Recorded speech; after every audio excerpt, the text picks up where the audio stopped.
This is J. Krishnamurti's third public discussion in Madras, 1977-78.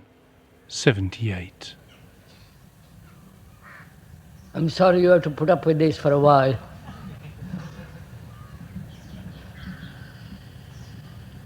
I hope it won't interfere with our discussion or dialogue or talking over together.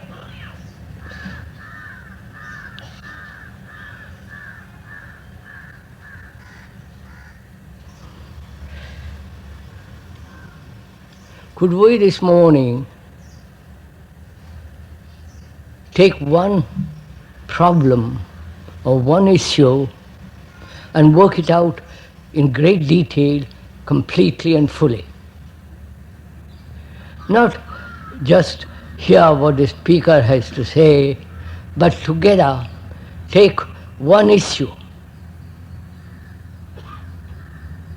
whatever it is in our daily life, and go into it step by step, deeply and sanely. Could we do that this morning? You understand my question? What would you like to take as a intimate problem with one's life that you would like to talk over with each other and find a complete and total answer for it? So would you kindly say what kind of thing you would like to go into fully? What would you like to talk over together?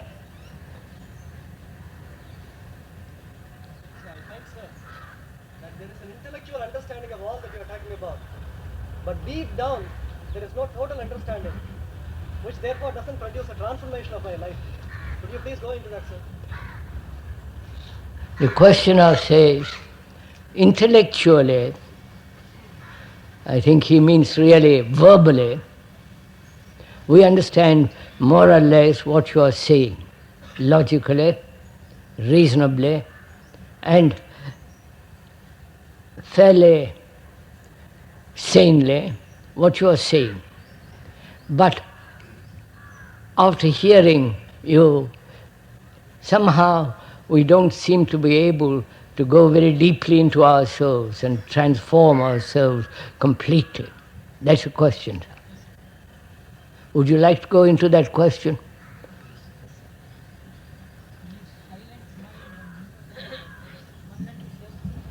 What, sir?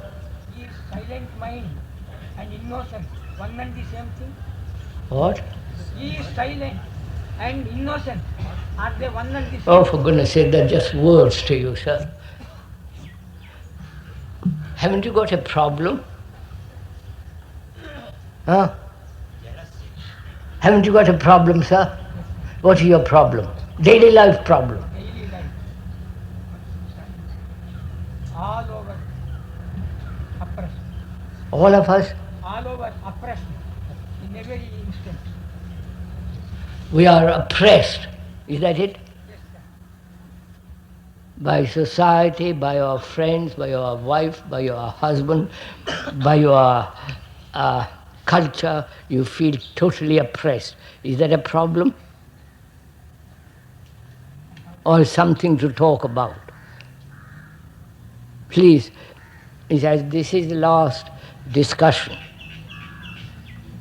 or dialogue. Please don't waste your time and my time in talking about something that doesn't affect your life at all. Sir, we have our conceptions are fragmented. You talk of a whole. Can you teach Talk of? you talk of a wholeness? Yes, Can you teach us to live that wholeness in daily life? yes. Not teach you, but I will go into it. The question is it possible in our daily life to live a whole, complete, full life. The word whole means healthy. First, healthy body, healthy mind. Then it also means sanity, a sane mind, a mind that is capable of reasoning logically, objectively, and so with clarity and therefore sanity. The word whole means also holy, H-O-L-Y. All this is implied in that word whole, whole. And the gentleman wants to know how to live a life that is whole. Now, which do you want to discover? Which is a real problem to you, sir? Not what I say to you or you accept what I say, but an actual daily problem in your life. I have one such problem, sir. I get easily irritated. Vipan, sir? Irritation. I'm easily irritated. Angry. Irritated. Conformity, imitation. No, sir. Irritation. Angry. Easily angry. Easily irritated. Irritated. Losing temper. Losing temper. What, sir? Irritated. But irritation, sir. I am irritated, I am losing temper. I'm losing temper and irritated. Good God. I'm glad you get irritated.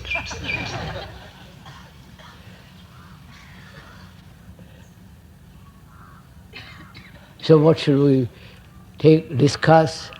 We shall take up the first question, that we understand what you say, but we are not able to feel it. Right, let's go into that. Everything is covered in that. Everything is covered in that question. So shall we go into that? That we understand what you're talking about, intellectually or verbally, but somehow it doesn't seem to affect us very deeply. Somehow it doesn't penetrate widely and deeply our entire life. That's the question. So we're going to discuss that, talk over together. When you say we understand what you are talking about intellectually, is that a fact? It is not for me. I would like you to say something in a definitional sense about the words you use, brain and mind and consciousness. You use those three words. And I would like you to say something about the word brain and mind. I will, sir. This is what we are discussing now. We'll go into it perhaps. I'm asking, if I may, when you say we try to understand, we understand you intellectually, verbally, what do you mean by that? Are you understanding me, the speaker, what he is saying, or are you trying to understand yourself, using the speaker as a mirror in which you are seeing yourself? You understand the difference? Right, sir? Which is it you're doing? Are you trying to understand what the speaker is saying, or are you perceiving yourself, seeing yourself in the mirror which the speaker is putting before you? You understand? Which is it you are doing? Understanding the speaker or understanding yourself in seeing in the mirror which he puts before you? This is a simple question, so don't complicate it. So which is it that we are doing?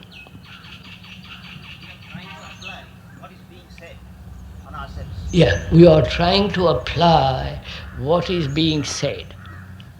Do you know what he is saying? Before you apply something which he is speaking, do you know what he is saying? He is saying, look at yourself. use the speaker as a mirror and then look at yourself. Right? That's what he is saying. Right? Have we understand? Look at yourself. Do you see yourself? Or do you see the picture that the speaker is painting? You understand my question, sir? Which is it that you are doing? Are you seeing yourself as you are? Or are you trying to understand something which the speaker is saying, therefore it becomes intellectual? I think this is a fairly simple question, and please answer it. Which is it that we are doing?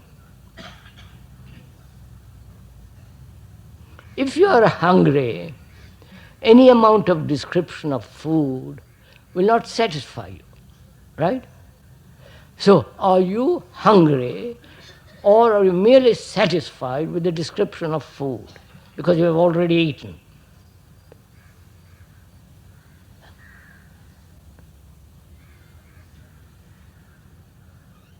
You're really hungry. You want some food. So, you are really hungry, we want some food. Who is going to supply you the food? Metaphorically speaking. Listen, I'm not giving you food, you are not hungry, but in a different sense. Who is giving you the food that you want? No, don't just casually answer this, or go into it. You are saying, I'm hungry and I want some food that will appease the hunger. Now wait a minute. Appease the hunger. Are you hungry? Intellectually, deep down, are you hungry? No? Huh? And from whom are you going to get the food? From the Guru? From your books? From your culture? From some politician? Where are you going to get the food? From everything. Huh? From everybody and everything. I know, sir. You say that very casually. Is that a fact? That you are really hungry in the not physical sense, that you are really hungry and you want that hunger to be appeased and you don't mind getting it from anybody. Right? From everybody and Yes, from anybody. From your wife will you get it? You're all so casual, my God.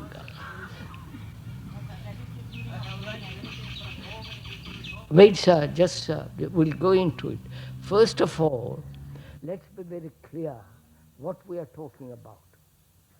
You are searching, right? You are searching.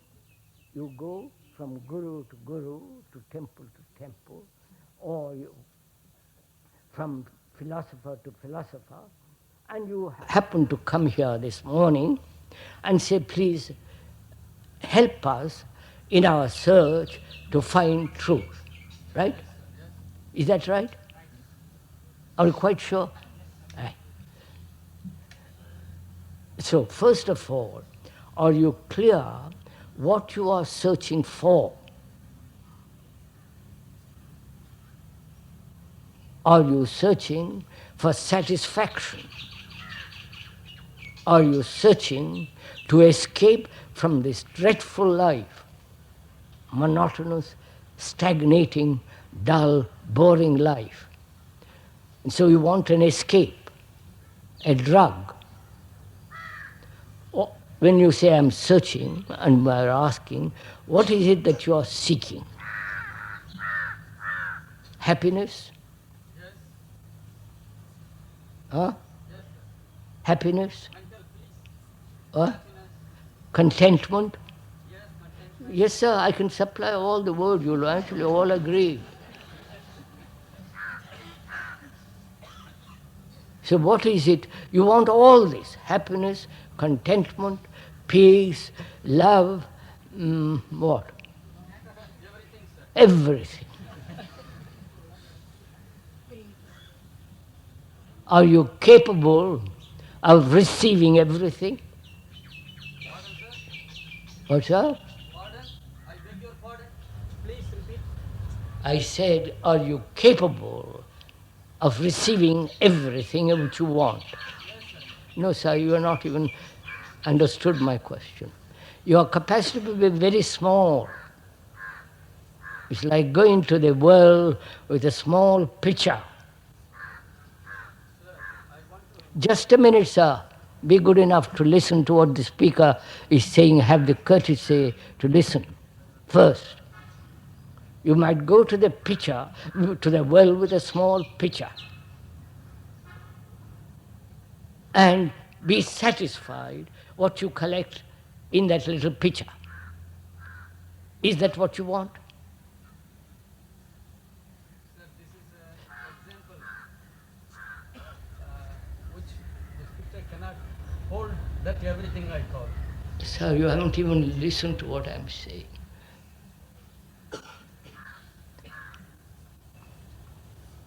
If you are seeking everything that is happiness, contentment,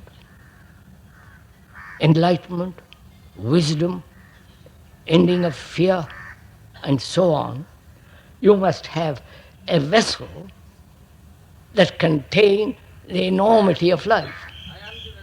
Sir. Is this the first time you are here, sir? Oh, then that explains. No, good enough, sir, please. Is this the first time that you're all here? So you have the goodness to listen. I'm asking, if I may, what is it that you're seeking? It's no good saying everything. Are you seeking contentment? Yes, sir.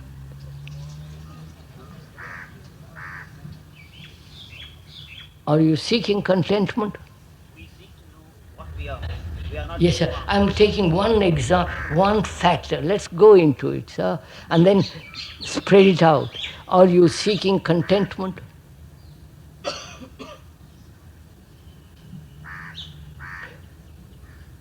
Would you kindly answer?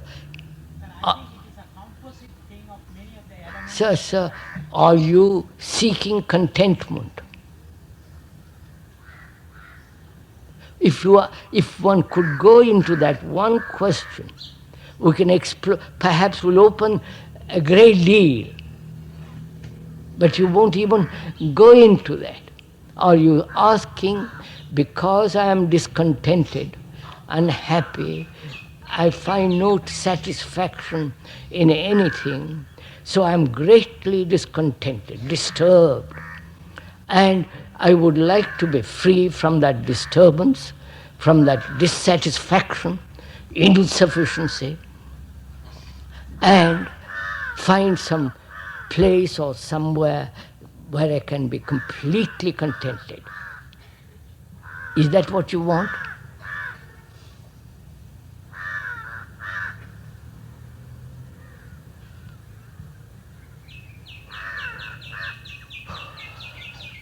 Oh, sir? Is that what you want? Huh? Right, sir?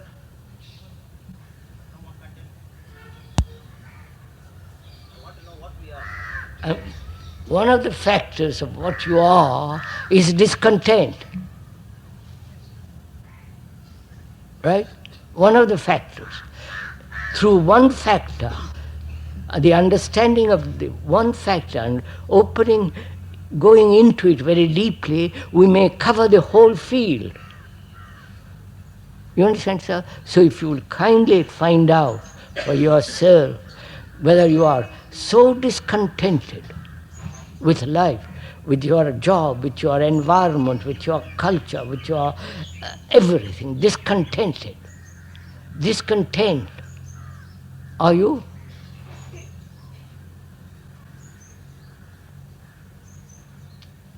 with your guru, with your religion, with your Vedas, with your Upanishads, with your politics, your economic environment, and so on. Discontented with everything that you have about you. Is that a fact? Yes, sir, it is a fact. To you? Right. So, you want to find a way out of this discontent. Right? Now, please listen. First listen. Who is going to help you out of this?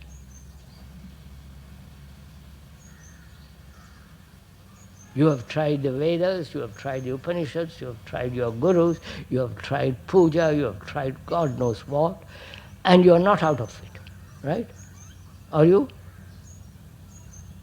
Are you out of it? Be honest to yourself. I don't want your agreement, nodding your head, but be honest to yourself. You have tried so many things, and you say, I cannot find contentment.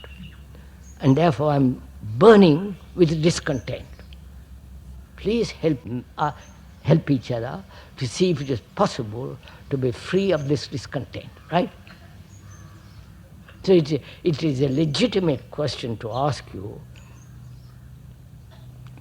do you know the meaning of that word discontent? Discontent with something, please listen, with something, with my husband, with my wife, with my girlfriend, discontent with something, or is there discontent by itself? You understand my question, sir? Which is it? I may be discontent in the house I am living because I want a larger house. I may be discontent with my wife who is dull, a bore, or my husband. I'm discontent with that. I'm discontent with my job and I want a better job. I'm discontent with what I am, my ugliness, my pettiness, my brutality. Which is it? You understand? Discontent, being discontent, dissatisfied with something. And is there a discontentment in itself? You understand? You understood my question, sir? Now, which is it?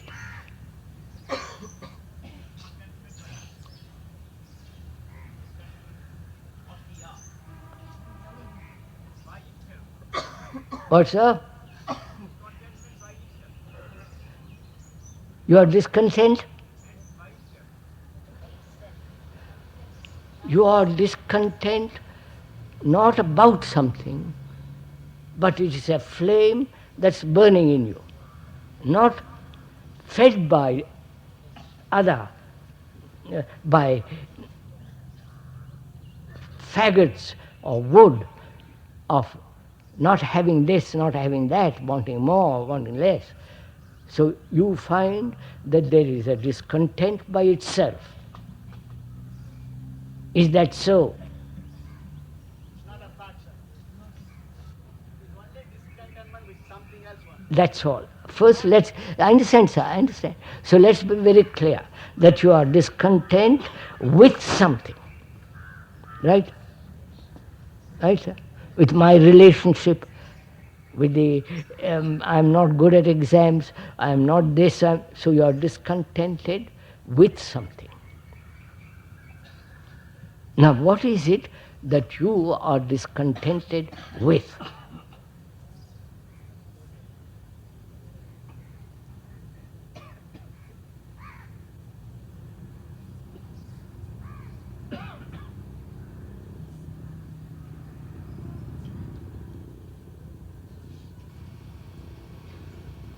Then, if you know what you are discontented with, then we can proceed, we can go into it.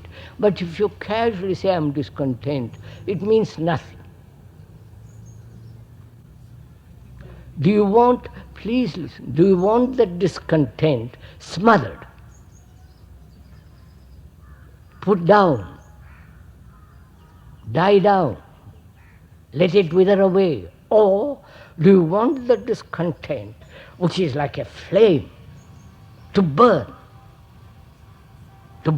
everything around you? You understand my question? Which is it you want? To suppress the discontent, to hold it down, to put a lid on it, to run away from it? Or do you want the discontent to keep on burning?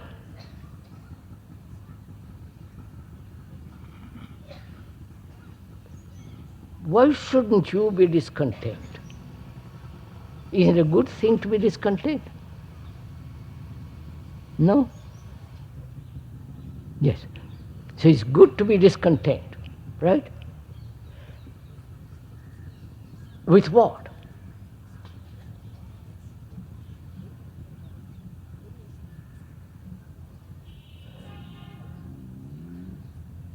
With your husband? With your children?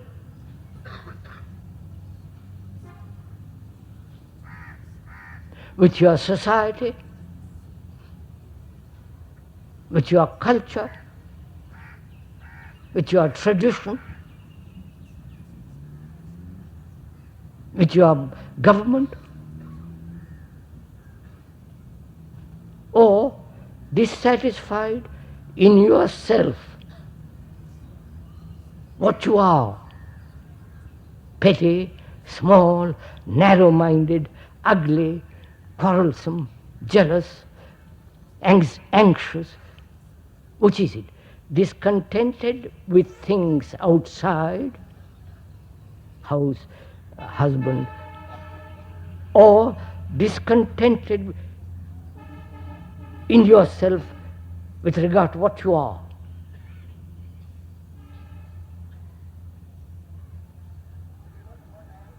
What, sir? What? You are discontented. Please listen, sir. You are discontented with what you are, right? Is that it? Not with husband, wife, society, the world outside you.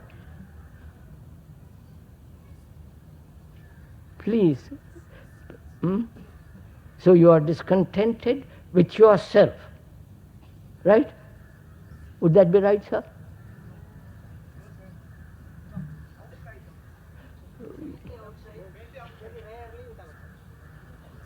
So, we'll accept that. You are very rarely discontented with yourself, what you are. Mostly, we are discontented about the world, outside of us. Now, just a minute. Go slowly.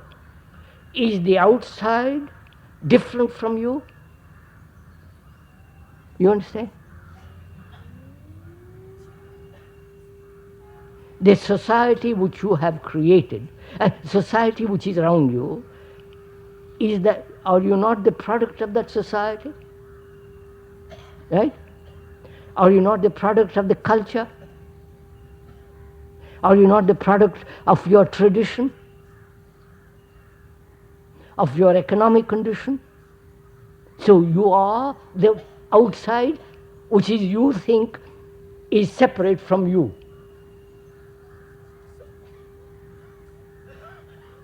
Right? So don't divide the world and the me. You understand? You are the world, right? Because you are the result of your society, you are the result of your conditioning, you are the result of your tradition, the result of your father, mother who believed, and so on, so on, so on. All that is the outside world, right? And that outside world has made you. Right? So you are the outside world. Right, sir? Not only logically, but factually. It is so. Right? So, don't divide the world, saying, I am different from the world. I am dissatisfied with myself and not with the world. You understand the question? So you are dissatisfied not only with the world, but what the world has made you. At last, it takes such a long time, right? So, you are the world, right? Right, lady? So, the world is you. So, you can't say, well, I'm not dissatisfied with the world, but only with myself. When you are dissatisfied with yourself, you are dissatisfied with the world. The culture, the religion, the puja, the husband, you follow? Right? Right. So, so you are discontented with what you are, which is the world. Right, sir? Right?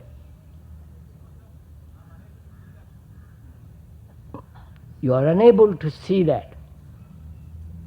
All right, sir. Aren't you conditioned by the religion in which you have been brought up?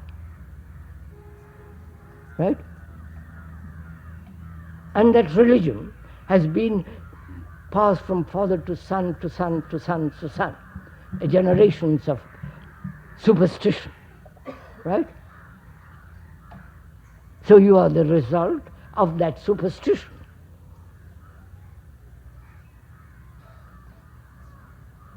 Right? Huh? Education, I said that. Education, superstition, the culture, the Vedas, the books, you are the result of all that. So, you are discontented with yourself, therefore you are discontented with the world. So you are the world.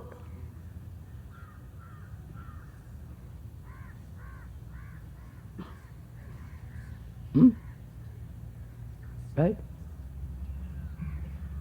Don't say yes until you really understand it, even verbally.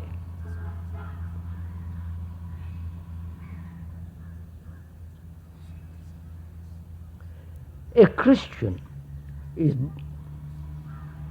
is conditioned by the propaganda of 2000 years, right?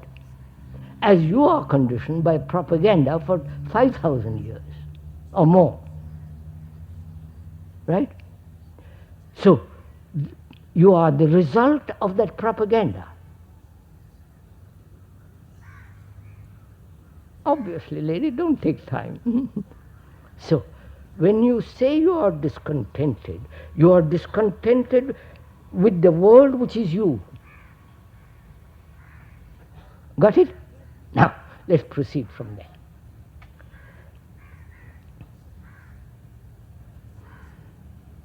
So you are the world and the world is you, and you are discontented with everything that the world has put together, right? So, to what depth is this discontent? Is it just superficial? You understand? Just under the skin, or does it go very deep?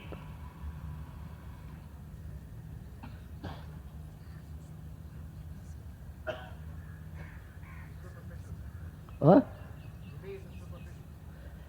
So I'm asking, so you say it is rather superficial, right?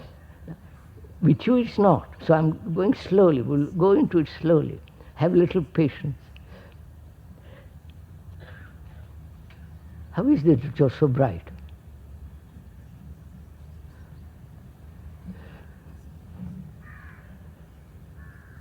This discontent, someone says, Mr. Kannan says, it is rather superficial. Why is it superficial?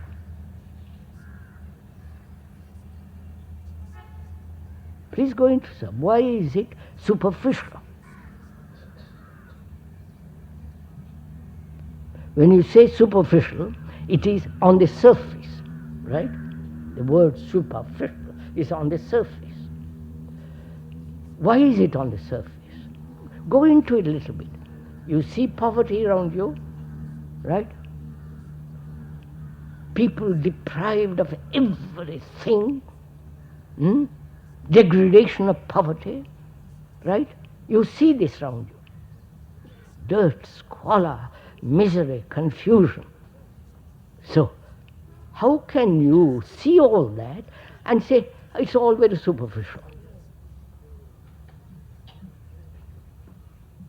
Or is it that you are not, forgive me, I'm just suggesting, that you are not sensitive? Right? Right? You are not sensitive.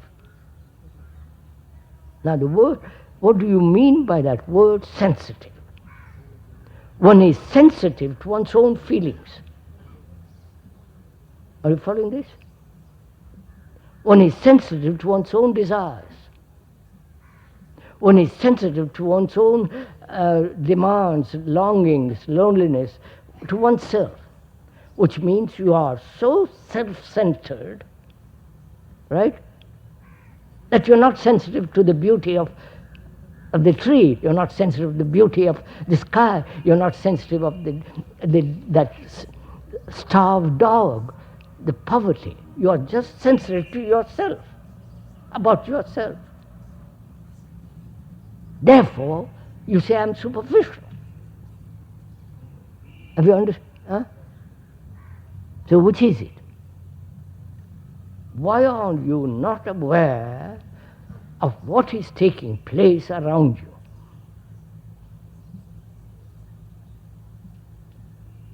The squalor of your house, the untidiness of your house, the way you eat the food, why aren't you sensitive to all that?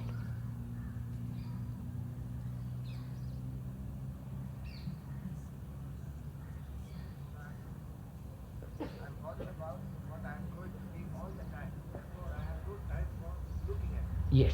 So you're all the time concerned about yourself and your future. Right? So your discontentment is a very short little affair. Huh? Isn't it? Because I'm so concerned with the future, about my dresses, about my looks, about my, about myself, so little. So I'm asking, why are you superficial? When there's so much agony around you, so much misery, how can you possibly be superficial?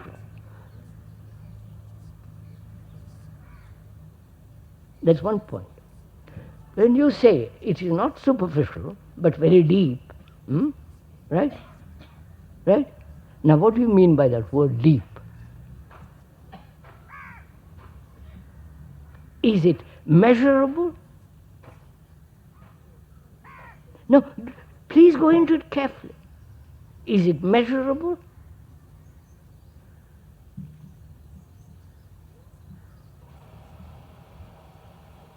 So the word depth means it is possible to be measured.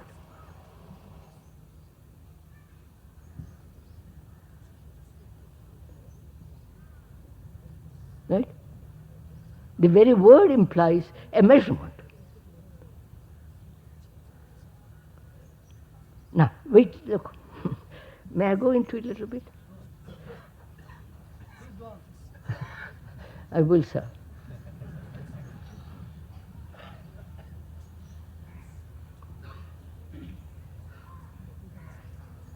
The whole Western world, from Greece, the whole Western world said measurement is absolutely necessary. That's why they have developed technology to its utmost extent. They will go on. But measurement was necessary. Right? You're getting this? Now, the ancient Hindus, which you are not, so don't identify yourself with them. The ancient people said measurement is very limited. I haven't read the book, but you can see. So, to find the immeasurable, you must be free of measurement.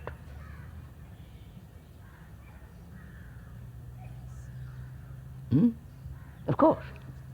Which means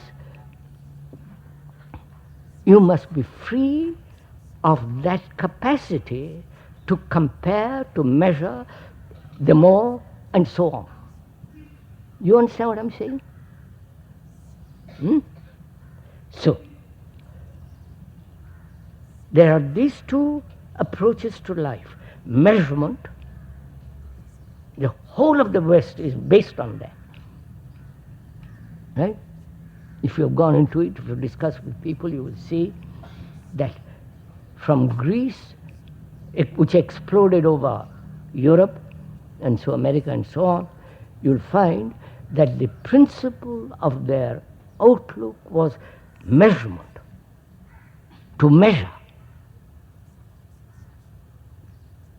And the Asiatic world said, measurement is not enough. One must go beyond the capacity to measure. Because measurement is very limited. So you have these two. Now, what is it that you are thinking of when you say deep? Are you interested in all this? I'm sorry, the sun is in your eyes. What am I to do? Would you like to come and sit here, sir? Any of you? I don't want to share the bridal thing by myself.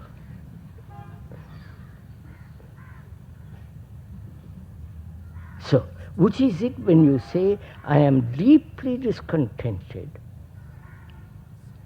Is it that you have compared, measured, and therefore you use the word deeply? Or you merely say, I am totally discontented, not using the word depth. Does somebody follow all this? Huh? That's what I want to know. Are you totally discontent or measurably discontent? That's good.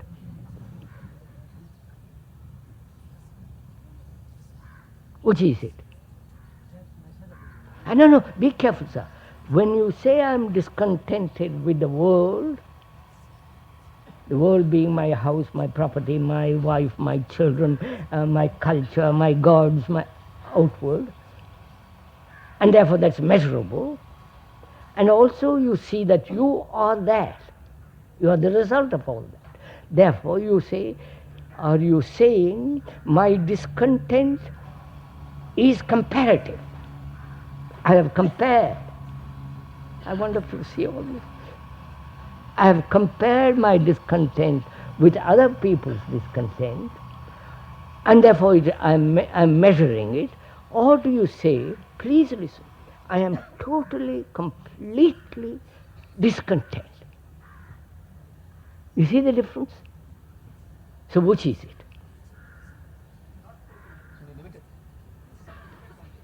Be honest, and you don't have to be dishonest with me, because it doesn't matter if you're. So, are you totally or partially discontent? Partially, totally. No, wait. One at a time, sir. When we feel that we are discontent, we are totally discontent. When we see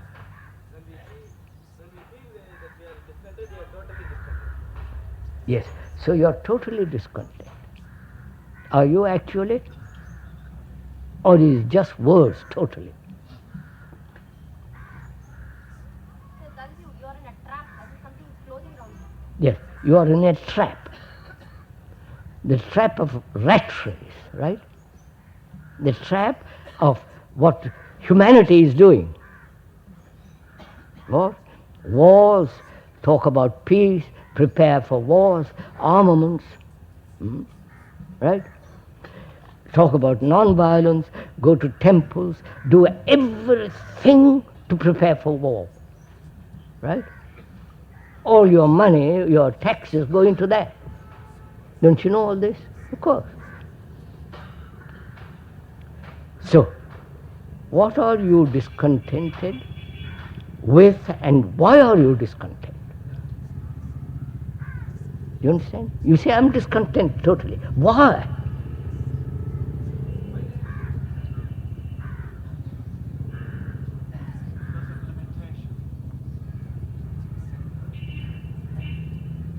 You're not answering my question, sir.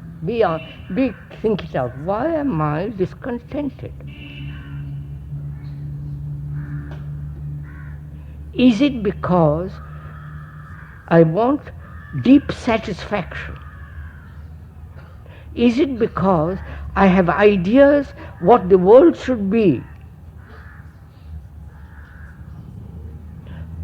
Is it because I feel that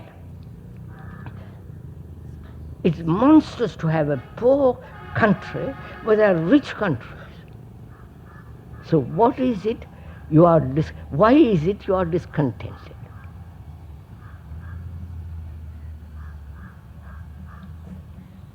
Unlimited wants. What's that? Unlimited wants. And limited. Unlimited want. I am discontented because my want is so stupendous, wide, unlimited, and I am discontented. But the limited, but the means are limited. Yes, sir, that's what it means. That's why I said at the beginning of the talk, of this discussion, are you going to the well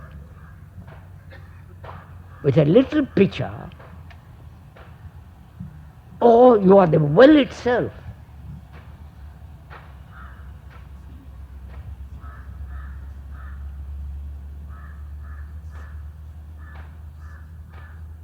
You understand my question? No. You know, when you go to a well, if you have a little pot, it's not much water, right? So, how do you go to the well? With little minds? With little wanting to change, little bit of, I wish my husband was little different, my wife little bit better, more nicer looking, not so stupidly dull, or this or that and the other. With what energy, with what capacity, with what the spread of your arms? How do you go to the well? You are doing that now. You understand? You are coming to the well. Right? How are you coming to it?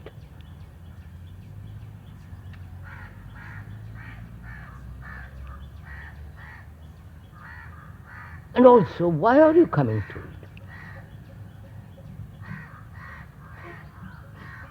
Both are important. Why you go to the well? You understand what I mean by well, so I don't have to go into it. Why do you go to the well? What is the motive? What is the urgency? Why do you want to go there? And if you are there, can you drink enormously the waters? Or you just slack your thirst? You understand my question? So which is it you're doing?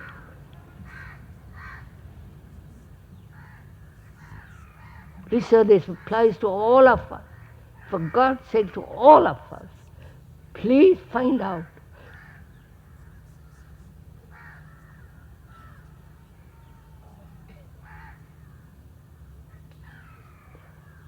Look, I want to learn, I want to meditate. So I go one guru to after another, try to find out how to meditate. But my mind, my heart is like a little peanut. Right? Monkey nut. You know what? Ground nut. And I say, by Jove, with that little mind, I'm going to meditate. Right? Your meditation then becomes the same size as the peanut.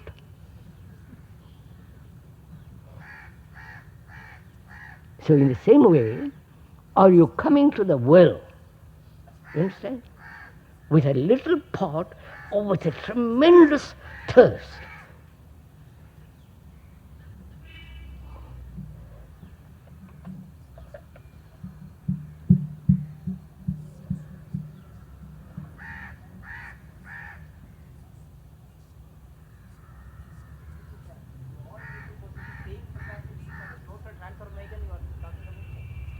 Sir, I'm not talking of total transformation.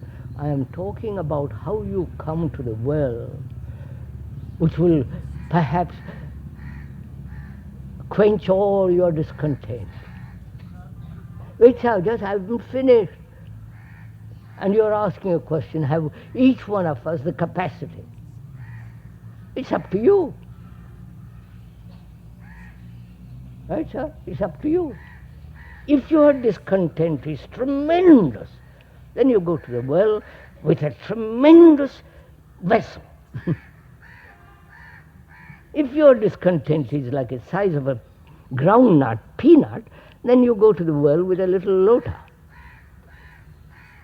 And I'm afraid that's what you're doing. Not you, lady, but most of us.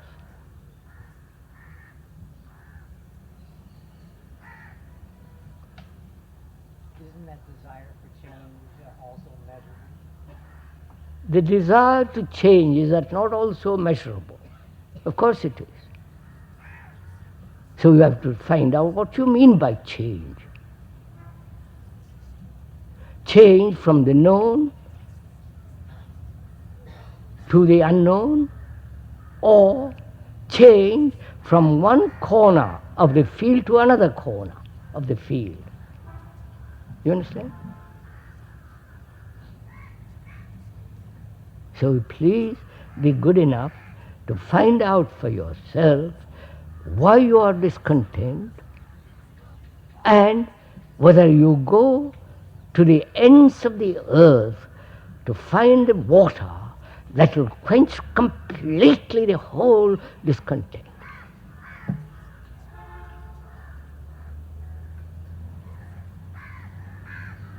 Isn't discontent good, like a flame that's burning?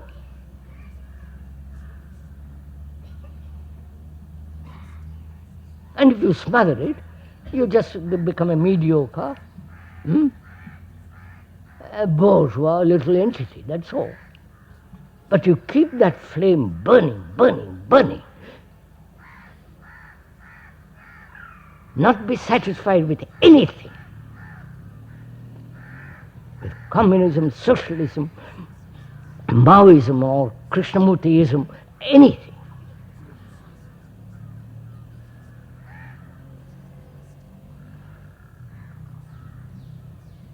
Now what is it you are doing?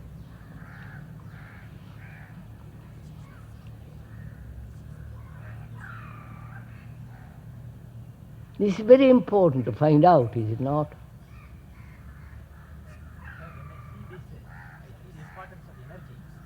Yes, sir, the importance of energy. Is not energy part of maybe discontent?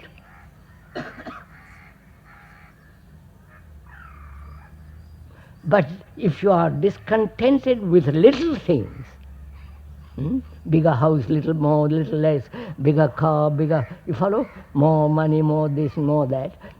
That discontent, that energy is dissipated in little things, right? Right, sir? Are you doing that? When I ask you that question, are you doing it, you all become silent.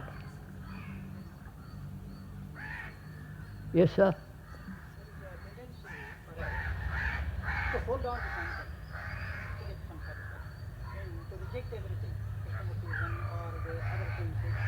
You can't reject Krishnamurtiism because he's talking about yourself.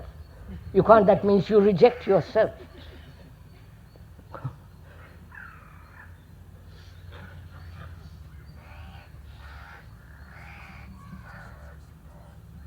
So, please, for your own sake, don't waste your life. Right? You'll waste your life when you are satisfied with little things. Right?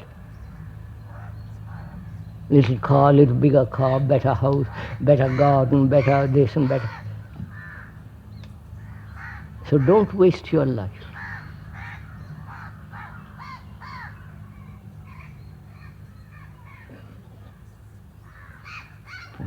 If you want to find out what meditation is, give your life to find out. Huh? Is it useful to be always thirst? To be always content? Hunting or searching? Searching. Both. It means both, sir. I mean, is it useful to be thirst, always burning? Is it useful, for whom I don't know, to always be in a state of burning? What do you mean useful?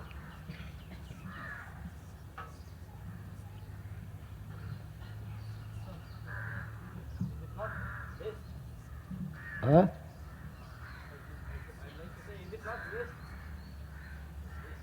Do you understand what he's saying, sir? Yeah, always burning means wasting. Wasting. It is not wasting to be burning. Oh, please forget what you're... This is quibbling over words. Sir, may I ask you a question? All of you. Forgive me if I ask you a question. Aren't you wasting your life?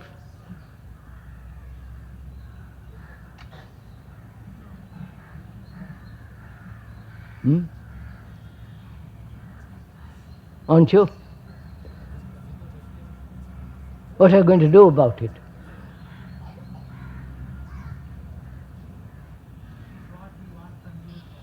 What? That is, I'm becoming your guru. I refuse to be your guru.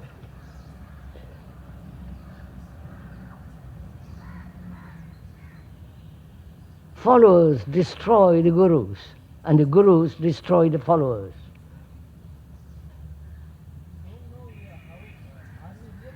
We don't know that.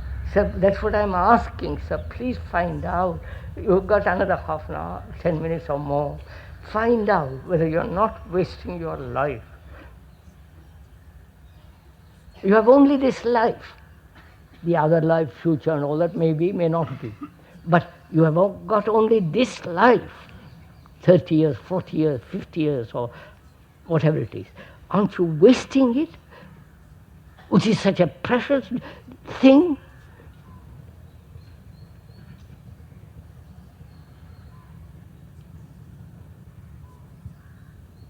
The concept of wasting presupposes some kind of goal to which you're Not in the least. Wasting. So, you're either wasting. I'll say to you what I mean by wasting. There is nothing presupposing a goal. Am I not wasting my life when I'm following somebody? When I accept authority? Accept the authority of surgeons and so on. Am I not wasting my life by following somebody? Because when I follow somebody, that somebody is created by me. No? So I'm following myself in the name of the Guru. Right? So, isn't that a waste of time? This pretension to follow some ideal which you have projected and which you are, of which you are part, and you're following yourself. your desires, your wantings, your all the rest of it, right? So isn't that a waste of your life? But what if the relationship is non-dual between disciple and What is that, sir? what if the relationship between a disciple and the guru is of its very nature non-dual? What is that? I haven't understood such. The relationship between Guru and What is the relationship between Guru and his disciple? And he says it is non-dual. Oh no. I don't want to question beastly guru, sir. But I mean, we've gone beyond that, I hope. Gone beyond what? What? You said you've gone beyond what? I didn't catch it. I hope we have gone beyond the gurus and authorities. Well, it's what you seem to be talking about. Huh? What, sir? I know nothing about it. No. I thought you were talking about guru relationship. No. I'm not talking of dual relationship. I'm only saying, aren't you wasting your life when you accept spiritual authority?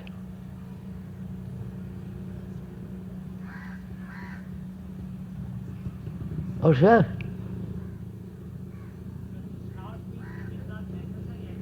Sir, please find out.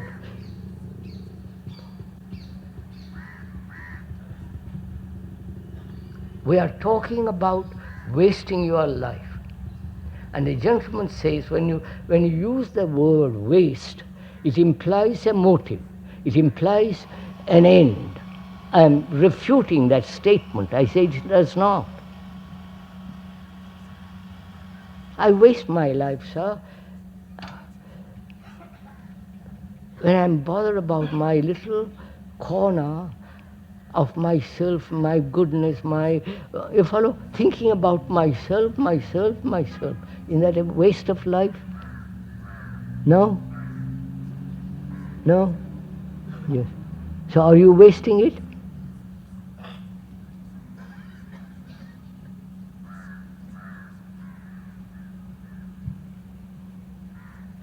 You see, you become silent. Well, that's lost reputation, Guruji. What? You fight yourself for particular reasons. You follow spiritual authority for particular reasons. I explained all that, sir. I cannot understand you. So I don't want to go into that question now because we have dealt with it umpteen times, 1,000 times. So that's not the point now being considered. We are considering whether we are wasting our life.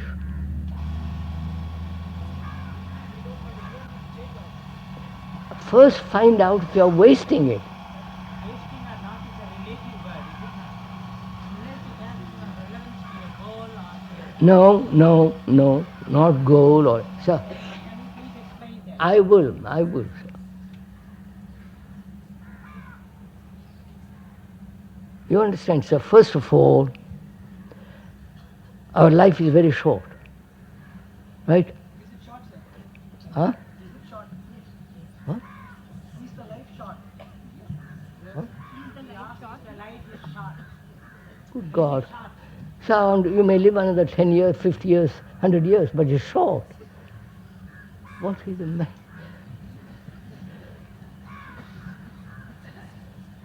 Your life is short, isn't it? Now, it may be relatively short, a little bit longer, but it's still short. Are you aware of that? Short with respect to what, sir? Please.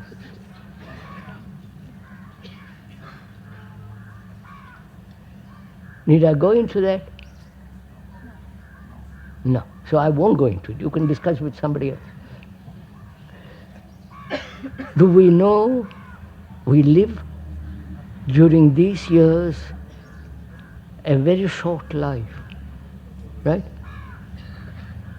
And it matters enormously how we spend that life, right? Spend in the sense whether we are sane, whether we have got a very good body and keep it healthy, Otherwise you're finished. Whether you have got a good, clear capacity to think. And it implies a life that is not merely superficial. And also it implies that when you are talking about whole, is your life sacred? You understand? Is your life sacred?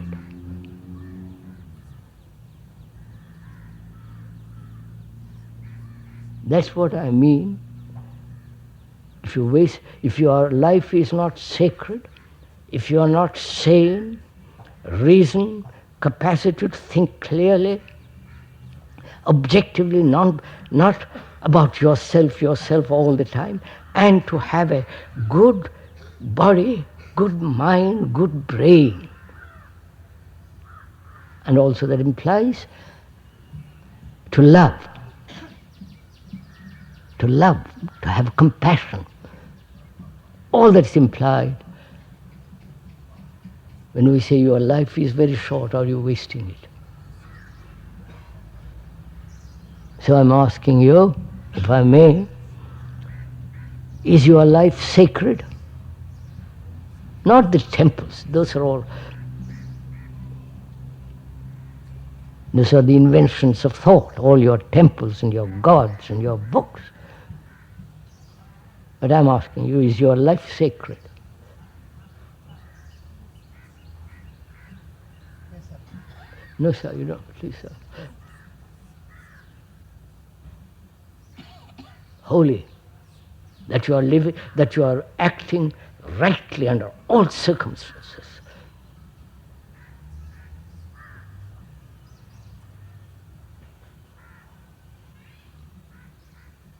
So if you are not, you are wasting your life. Right?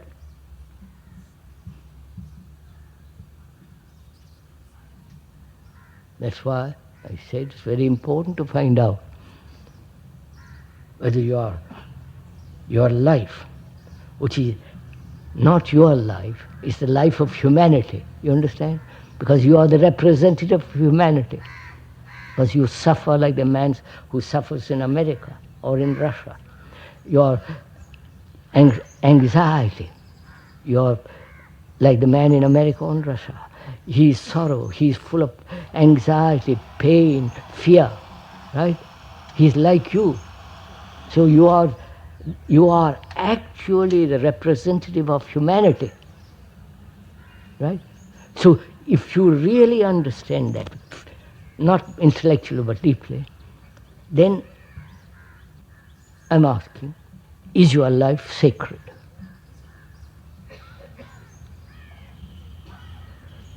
It doesn't mean putting on robes and all that circus.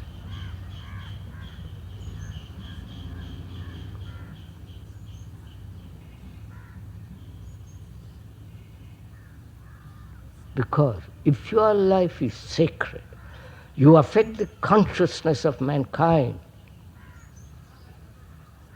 You understand? Because you are the representative of all humanity. Your consciousness is the consciousness of all humanity. Because all humanity, all human beings suffer, lonely, despair, hope, live in anxiety, in uncertainty, no security.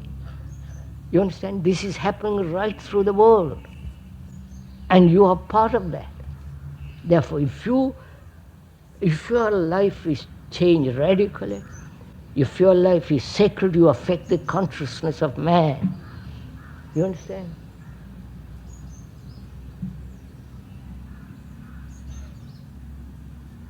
So that means, is your discontent has no depth. It is discontent, not with something, but the flame of it.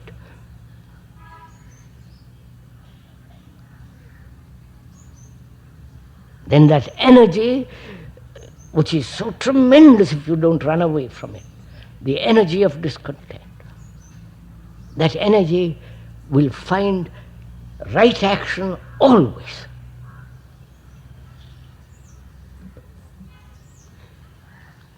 Well, so where are we now? At the end of an hour and a quarter, where are we?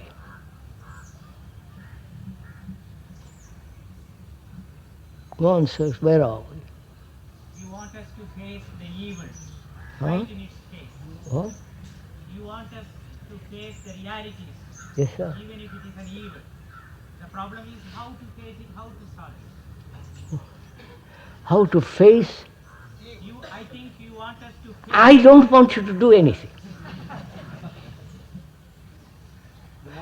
But I don't want you to do anything. Right? It's your life. If you say, help me to understand this, we can then. But if you say, tell me what to do, then I become your guru, I become your authority. Please listen, sir. Which I absolutely refuse. No, sir, what I meant, together we can find a solution. I'm doing it now. We are doing it now. That. Are you aware, conscious that you are wasting your life? Don't say relative, positive, so much, wasting. And I said wasting implies that this discontent, are you smothering it? Are you running away from it? Or try to find such deep satisfaction that discontent disappears. I consider that a waste of life, just to run away from discontent. And also, I said, use your mind sane, clear, objective, not concerned all the time about your little self.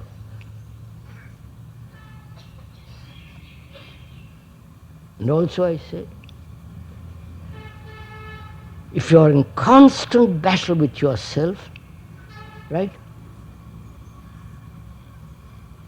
Struggle with yourself, that's a waste of life because you are wasting energy. So find out, if you want to, why you have conflict in yourself all the time.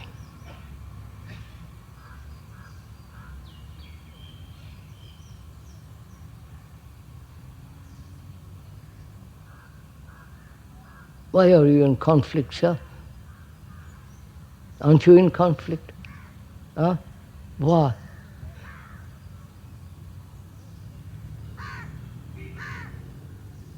Didn't you hear what he said the other day at the talk?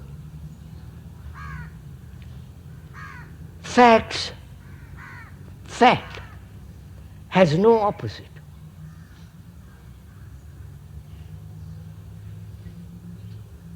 When you have the opposite, then you are in conflict. You understood?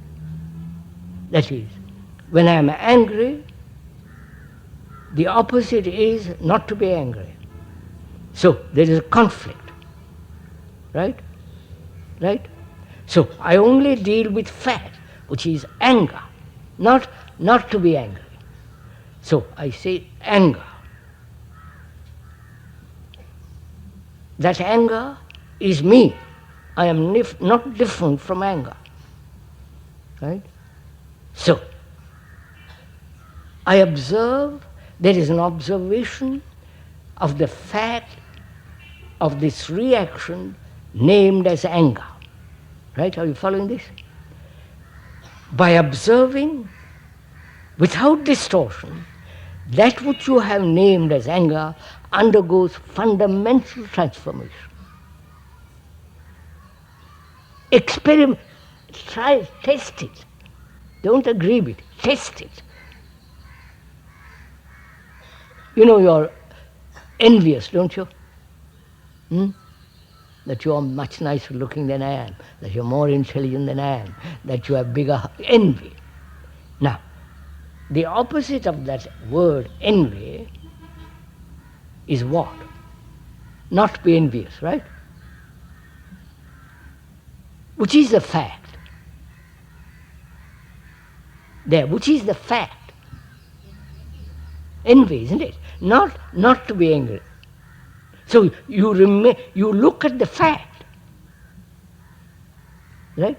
How you look at the fact is tremendously important.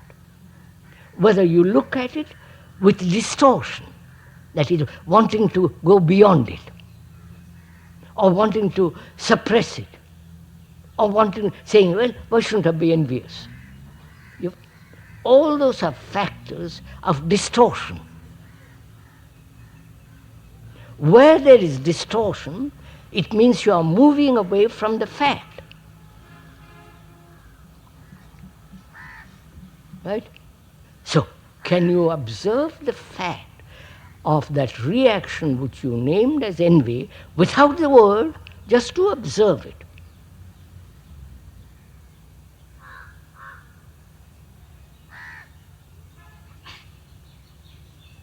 Then, as I was explaining, when you look at something through a microscope, if the observer is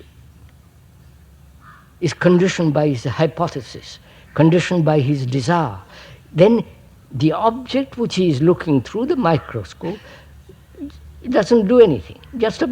Whereas if he looks through it without any distortion, the thing which he is observing undergoes a change.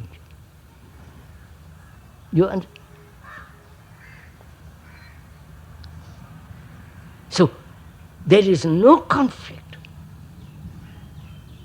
Conflict exists only when you move away from fact. When I see myself in the mirror and say I'm ugly, and that's a fact. But when I say I want to be more beautiful, more this and more that, conflict begins. You understand? The observation of the fact removes completely conflict.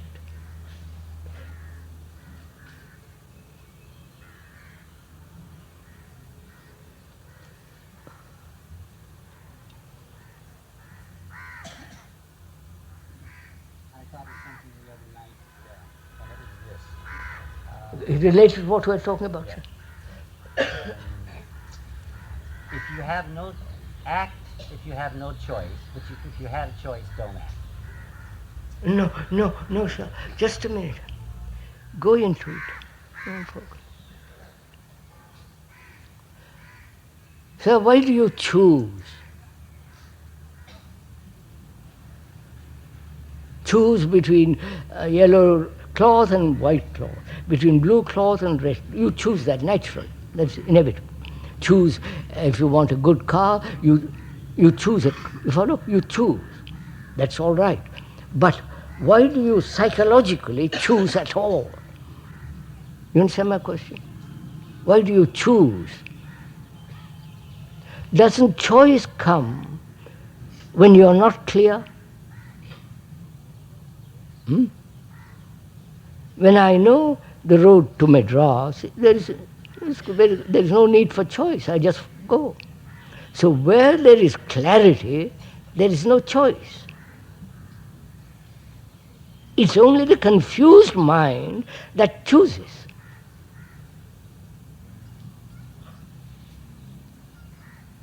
You won't accept all this because...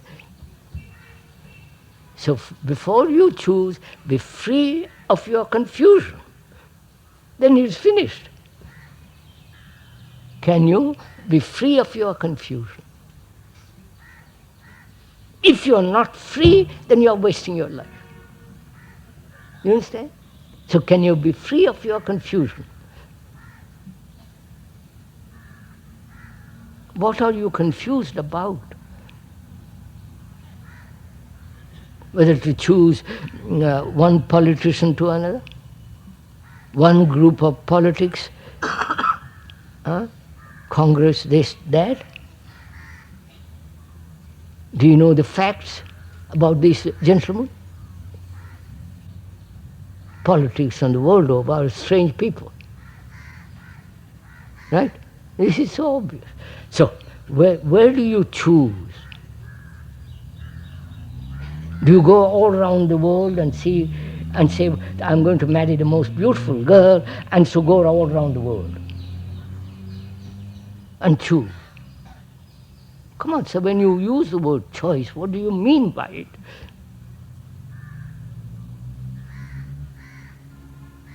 Choose between various gurus?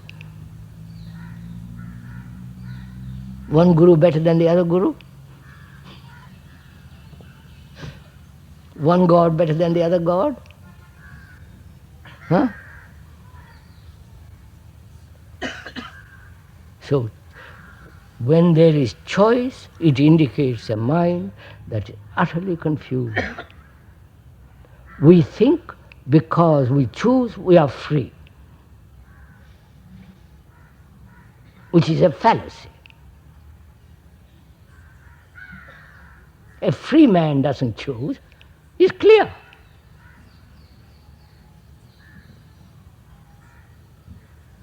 Well, sirs, if I may, it's 5 minutes to 9. If I may ask, not as a teacher in a school, what have you learnt this morning? You understand my question? What have you gathered? Will you be the same tomorrow? Same dull, stupid, traditional, repeating, huh? Will you be the same tomorrow?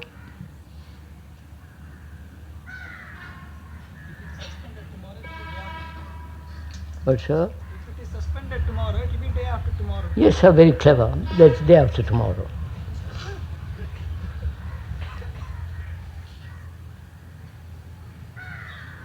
So I'm asking, you have spent an hour and a half listening. What have you gathered? Which is yours, not mine.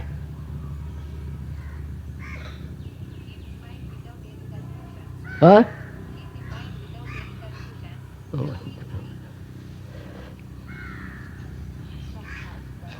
Beg pardon, madam? Understand life better. Your life? Huh? Your life? Yeah, your life. When you use better, you know the word, when you use the word better, the better is the enemy of the good.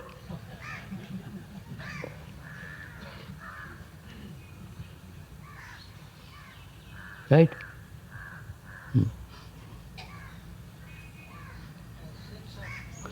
Either you are good or not good. Either you flower in goodness or you don't flower.